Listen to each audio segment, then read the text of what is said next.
অনেক ভালো লেগেছে যে শুনে যে ও 9 কোটি 20 লাখ টাকায়, বিকজ এই বছরও রংপুরের জন্য খেলছে। সো আমাদের জন্য এটা আসলে অনেক একটা বড় সৌভাগ্য যে মুস্তাফিজের মতো প্লেয়ার আমাদের জন্য খেলবে। অ্যান্ড আই থিঙ্ক বাংলাদেশি হিসেবে এবার সবচেয়ে হাইয়েস্ট পেইড প্লেয়ার হয়েছে। আপনি যদি ওর ভিশন কোনো সময় চিন্তা করেন, ওর ভিশন ইজ ভেরি সিম্পল। আমার কাছে মনে হয় না যে টাকাটা ওর কাছে অনেক বড় একটা ব্যাপার। ও যে এই ক্রেডিটটা পাচ্ছে এবং ওয়ার্ল্ড রেকগনিশন পাচ্ছে, এটা আজকে আমাদের কাছে মনে হয় অনেক বড় ব্যাপার।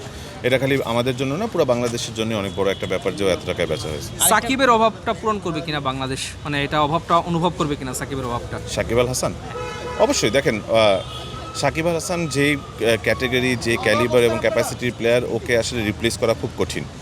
ওর পলিটিক্যাল এজেন্ডা বা ওইগুলো তো ডিফারেন্ট, এগুলোর মধ্যে আমরা ঢুকতে চাই না। আমরা ক্রিকেটীয় লোক, আমরা ক্রিকেটের মধ্যেই থাকতে চাই। কিন্তু সাকিবের অবদান এবং সাকিবের প্রেজেন্স সবসময় মিসড হবে, সেটা আমরা অবশ্যই মিস করব। বাট দেন এগেন দেখেন, পলিটিক্যালি এবং উনার কি এজেন্ডা আছে সেটা তো আমরা বলতে পারি না। বাট আমার কাছে সবসময় মনে হয় যে সাকিব আল হাসান বাংলাদেশ ক্রিকেটের জন্য অনেক বড় একটা asset. Rishad Hossain Big Bash যদি বলতেন। এখন যে কোনো ব্র্যান্ডের পুরাতন এসি বদলে নতুন ওয়ালটন এসিতে উপভোগ করুন 25% ছাড়। জি, আজকে আমি শুনেছি কিছুক্ষণ আগে যে ও খুব ভালো পারফর্ম করেছে।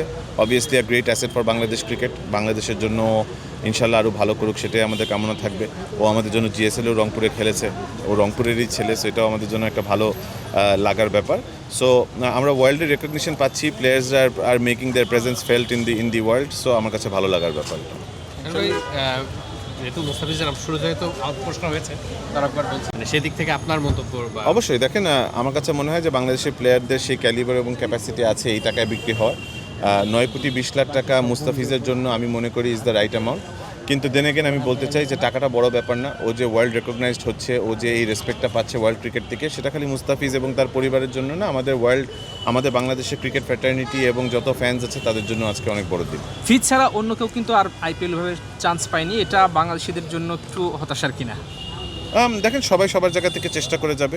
আপনি যখন আপনার ট্যালেন্ট ফিল করাতে পারবেন বা দুনিয়াকে, তখনই তারা সিলেক্টেড হবে। আমার কাছে মনে হয় না এখানে মন খারাপ করার কিছু আছে। আমার কাছে মনে হয় it's not the end of the day. They will keep trying. তারা তাদের ট্যালেন্ট দেখাতে চেষ্টা করবে এবং ইনশাল্লাহ আগামীতে ওরা আরও চান্স পাবে। রিশাদ বিগ ব্যাশে খেললেন কিন্তু আইপিএলে দল পেলেন না, এই ব্যাপারটাকে কিভাবে দেখেন? দেখেন, এখানে তো আসলে আপনি ফ্র্যাঞ্চাইজ ক্রিকেটে এটা ট্যাকটিক্সের ব্যাপার, ট্যাকটিক্যাল ব্যাপার, আপনার টিম কম্বিনেশনের ব্যাপার, টিমের স্কোয়াডের কম্বিনেশনের ব্যাপার। সেটাতে হয়তো এবার ওর সুযোগ হয়নি, কিন্তু সে আইপিএল খেলার মতো যোগ্য প্লেয়ার এবং ইনশাল্লাহ আগামী বছর চান্স